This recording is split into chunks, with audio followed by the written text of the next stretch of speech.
So good morning guys. So nandito tayo sa panibagong video ko. So ang papakita ko sa inyo ngayon, hindi tayo mag-unboxing. Papakita ko sa inyo yung aking mga alagang ibon. Ito yung mga dalawang uri ng aking mga alagang ibon. Ito number 1. So pakilala ko sa inyo, ito yung aking mga parakeets. So may mga pangalan yan. Yung kulay dilaw si Nela. And then yung nandun sa may gitna, siya si Para. At yung kumakain ay sikit. Yan. So yan guys.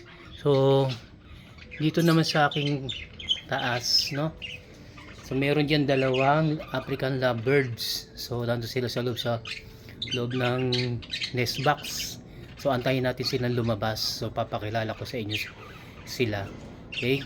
And then dito naman din sa left side. So diyan sa katabi nila mga parakeet, meron din dyan dalawa African lovebirds na sa nest box sila. So antayin natin silang lumabas. And dito sa kabila naman, yan yung bago kong biniling kulungan, cage. So nandito sa bandang kaliwa, nag-iisa si Sol. Kaya siya pinangalang Sol, nagsosolo siya. Yan siya si Sol, African lovebirds. So opaline siya. Tawag dyan ay green opaline. And then ito naman sa kabila, katabi niya, nag-iisa 5 years old, si Ewing. Yung pangalan niya ay Ewing kasi Ewing daw yan. Ang breed niya Ewing. Ewing tawag, Ewing. So ano siya, male African lovebirds. Ang color niya ay pagka yellow green. Okay? Yan. And then dito naman sa baba, yan, meron din dito dalawa sa baba, bali 4. Dito ang magka-partner naman na si Kakaiba. So kaya pangalan nila Kaka yung babae, at si Iba, ayan si Iba, Kakaiba kasi sila. Okay? Kung malabo yung video, pasensya na kayo. And dito sa kabila naman, yung dalawa rin na pares na African lovebirds, sila Kambal, si Cam tsaka si Bal. Okay? Kasi Kambal sila, magkapareho sila na kulay. So antayin natin sila lumabas kasi medyo mahiyain pa sila. Okay? So ayan, lumabas na si Lep. Kasi siya yung, kaya pangalan niya Lep kasi siya yung naiwan nung nagkaroon ng bagyo. Bumagsak yung kulungan na yan, siya ang naiwan. 4 sila sa kulungan na yan. So siya yung iniwan ng mga sama niya, kaya pinangala ko siya ay Lep. Okay, yan, lumabas na si Blue sa kaliwa. Okay, so maya maya nandyan na sila, lalabas sila dyan. Tayo natin sila. And then yung sa kanan, ayan na si Air. Yung yellow green, siya si Air, pangalan niya. Okay, yung nasa bandang kanan, so meron ng itlog yan sa loob. Yun si Lep, bumababa na. Yan, may itlog na guys yan sa bird nest. So gumagawa sila na sarili ng bird nest. Yan, yung mga damo-damo na yan guys, yan yung mga malunggay. So ningangat-ngat nila yan at ginagawa nilang pugad sa loob ng nest. So sila mismo na ang nag-aakyat, naglalagay sa loob ng bird nest. Okay? So ayan sila. And then dito sa baba, lumabas na rin si Cam tsaka si Bal. Ayan. Yan si Cam tsaka si Bal, yung bandang kaliwa. Ayan. Yan, sumilip na rin sila Kambal, lumabas na. Ayan sila Kambal. Makikita nyo guys. Ayan. So kung malabo lang, malayo, ayan si Cam. Ayan, yan na si Kambal. Yan yung mga alaga kong African lovebirds. Yan si Sol. Yan si Sol. Okay. Yan mga African lovebirds ko. Yan. So bali 15 lahat sila. Okay? So tigda dalawa sa isang cage. Double cage yan guys. So yan, yan dito double cage yan. So bali apat yan, tigda dalawa sa isang cage. Okay, sa hati ng cage nila. And then yun nandito sa baba, yan, sa kabadang kaliwa, ayan, lumabas na si Lam. Yan, yung kulay blue na yon, pangalan niya Lam. Alam niyo bakit Lam? Kasi lampas siya. Pag lumilipad lagi bumabalsak. Lalaki yan si Lam. Yan, yung blue na yan. Okay, itong cage naman na to guys ay single cage yan, yung dalawang yan. Hindi siya magkadikit. Okay, kumbaga sa bahay, single attach. ito naman, itong mga nasa taas na yan, yan yung double cage, kumbaga sa bahay, duplex. Yung natin sa gitna. Okay.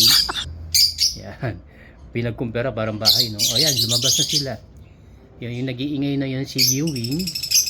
So 5 months old siya. Yan. 5 months old. Yan. Yung mga ibon. Yung ibon na yan. So, yan ang ating hobbies ngayon. Hindi tayo nag-unboxing, no? Pinapakita ko sa inyo ang aking mga alagang African lovebirds. Okay? So yan guys, so yan lang po. So pinakita ko lang sa inyo ang aking mga African lovebirds tsaka parakeet na inaalagaan ko ngayon. Okay, so nandito tayo sa taas ng aking bahay. Itong balcony ko guys, hindi pa tapos. So na after nito papagawa na natin tong balcony na to. So magkakaroon ng bagong image nitong area, nitong mga kulungan nito, lalagay natin sa tamang lalagyan. Okay, so yun. So kung kayo nyo guys, mag-alaga din kayo ng ibon para pangtanggal ng stress relief natin. So ang ganda kasi ng mga honey nila, di ba? Medyo pag nagsabay-sabay lang sila maingay, pero yung ingay naman nila hindi naman nakakainis. Okay, so yan, nagtatawag yan, pero pinakain ko na sila guys kanina. So ang pakain yan guys, so ang pakain ko niyan tuwing umaga and then sa hapon. Yan. So konti-konti lang. So sabi nila bawal daw magpakain ng marami. So tataba daw kasi, saka hindi daw healthy sa ibon ang medyo mataba. Okay? So yan. So hindi naman tayo nagpaparami, nagbe-breed, kumbaga hobby lang natin or isa lang din sa ating mga stress relief yan.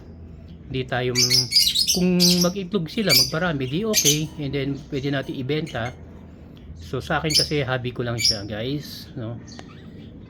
Gusto ko lang talaga magkaroon ng alagang ibon para maganda sa paningin at saka yun nga, pantanggal stress siya.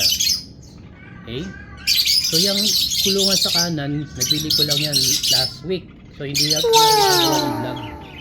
Hindi ko na vlog sa inyo na ganyan yung ating bili tayo ng kulungan. So ang original kong kulungan yung bandang kaliwa, yan, yung double cage na yan, saka yung dalawang single cage na kulungan na yan. And then nagsimula akong mag-ibon 2013 or 14. Parakeet lang, ganito lang yun guys, parakeet, ganyan. Yung mga yan, ganyan lang, parakeet na tinatawag. Yan. And then nagkaroon ako ng African lovebirds ng 2000 after pandemic 2022. Yan, nag-African lovebirds naman ako. So yun nga, ito yung original kong ibon. Yan, ang natira, Silep. So yun, Silep. Yan, pangalan niya si Silep. Yan yung African lovebirds kong Silep. Natira siya kasi bumagyo nung mga month of August, yung malakas na hangin. Bumagsak yung kulungan na yan guys. Yan, yung nakapatong na yan, yung double cage, saka yung dalawang single cage. So lumipad yung, lumabas yung yung kasama niya ni Lep. Apat sila, yung dalawang original ko saka yung dalawang nagpaampun sa akin guys. Meron pumupunta kasi dito na mga ligaw na ibon, nahuhuli ko lang sila. So nagkaroon ako ng dalawang ibon na ano, na African na kasama niya, kaya naging apat sila diyan. Yun nga, sa wing palad din, no? Lalim. Yun, bumagsak yung cage na yan. Yun. And then, ayun, nakawala sila. Siya lang naiwan, si Lep lang. Kaya pangalan niya Lep. And then, yung sa baba naman, ito ang kasama ni Blue, si Yellow, si Yel, nandun sa loob ng cage, di pa lumalabas. So, yung partner naman niya, na bumagsak yung bagyong ngayon, lumipad yung partner niya, yung kulay green siya. Ano siya, tawag dito, yellow. Ang ano nga nung breed nga nun Alps 1. Ibig sabihin na Alps 1, yung walang eye-ring. Okay? So, bibigyan ko rin kayo ng video guys kung ano ibig sabihin ng Alps 1 at Alps 2. So, yan si Blue ay yun yung kapartner ngayon ni Yel. Siya ay Opaline saka Alps 2. Okay? So, hindi pa siya lumalabas. Ngayon si Lam. And then yung dito, ito yung bagong cage na nga nabili ko. So, yung parehong double cage yan. Pero yung pagka double cage sa baba, ibang klase. Yung meron siya, tawag dito, yung cage, yung nest box niya naka built in, and then yung sa taas wala siyang nakalagay na panlalagyan ng nest box. Ibang klase kasi yung cage. So meron din tawag dyan, mga kulungan na yan. So papaliwanag ko sa inyo sa susunod na video ko. Okay, so yan. And then puntahan natin, ayan papansin nyo, andyan si sa kabila, si Kaka tsaka si Iba. So bakit pangalan Kakaiba? Kasi kakaiba yung kanilang kulay, kaya pinangalan ko sa kanya si Kaka tsaka si Iba. Si Iba yung nasa kaliwa, tapos si Kaka yung nando sa kanan. Okay, so yung sa kabilang cage naman, ayun mahihain sila yung dalawang parehong kulay, si Kambal. So kaya pangalan nila Kambal, magkapareho sila ng kulay, si Kam tsaka si Bal. Okay, di kita no, madilim no. Yan, nandoon sa loob. Medyo mahihain sila, sumisilip-silip lang. Okay, tapos yung nandun sa taas nga, si Sol tsaka sa kaliwa si Sol. Kaya pangalan niya Solo. And then ito naman sa bandang kanan si Ewing, kasi yung breed niya daw ay Ewing. Yan, kasi 5 months old yan, siya ay male. Okay, maingay. So yan guys, so siguro si Cam nando sa loob, ay si Suwa kasama ni Lep, baka naglilimlim lang kasi guys, hindi ko sinisilip baka may itlog na doon sa nest box. So baka mabulabog siya. So videoan ko na lang kayo pag meron na siyang anak, kung meron ng itlog. Itong sila Lep sa bandang kanan, andyan si Swa. Kaya pangalan naman Swa yun kasi swapang yun, kasi gusto niya kanya lang yung dalawang nest box yan nung hindi ko pa hinati. Kaya pangalan niya swapang. And then ando sa loob naman sa bandang kaliwa si Air tsaka si Blue, lumabas sa kanina guys, diba? So yun, kasi mga African lovers, ang mga medyo mahihain. Pag may mga konting ayaw nila mabubulabog, ayaw nila tawag dito, makikita. Ayan na si Swa. So guys, lumabas si Swa. Yan, siya si Swa. Ayan, nasa likod ni Lep. Yan. So hen yan. So hindi ko lang sure guys kung may itlog na yan sa nest box niya. Kasi once na naglagay na daw yan ng mga nag-ayos ng mga pugad yung sa malunggay. Ayan guys, kitang kita nyo diba, meron ng mga sa malunggay. Ibig sabihin daw niyan, ready for na yan, lay eggs na, mag-lay na eggs yan. So laging nasa loob na ng nest box kaya ayoko rin istorbohin, baka mamaya sensitive kasi, baka basagin nila itlog nila pag lagi mo sinisilip. So yan yung mga bawal daw na lagi mo sisilipin yung nest box kasi magagalit sila, babasagin nila yung itlog, sayang naman. So hindi ko pa sinisilip guys. Yan guys, lumabas na si Air. So yung sa bandang kaliwa natin, yan si Air, kasi nasa loob si Blue, kasi si Blue yung yan yung hen, kasi si Air siya yung cock, male na African lovebirds. Okay, so bye-bye lang kayo guys sa video ko to. So yung mga bagong nakakapanood na video ko, don't forget to subscribe. Gusto nyo subaybayan na aking pagbablog. And then yung mga ay hilig din sa mga birds din, mga nag-aalaga ng birds. So i-comment nyo guys kung ano yung mga alaga nyo ng birds. Yan. So ito lang po. So ang ibon ko dito kasama ni parakeet at African lovebirds ay 15 pieces sila. 15 po. 15 pieces yung aking mga African lovebirds at parakeet. Okay? So, yun lamang po. Maraming salamat po sa inyong panonood. Don't forget to subscribe, like, and share itong videos ko para pasubaybayan nyo. And then magkakaroon din po tayo ng vlog sa susunod pag nasilip ko na kung meron ng itlog itong sila left tsaka si Swa itong sa bandang kanan natin. And then itong sa baba rin naman natin, itong sa bandang baba dito kila Lam, yan nagmate na sila ng isang araw.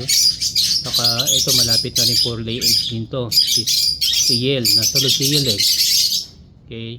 And then dito rin sila Air tsaka si Blue, nagmate na rin niya. Yan tatlong yung mga yan, yung pairing kong yan, puro mga nagmate na yan. So may mga kanya-kanyang nest box na yan. And then meron nang din mga naglagay na rin sila ng kanilang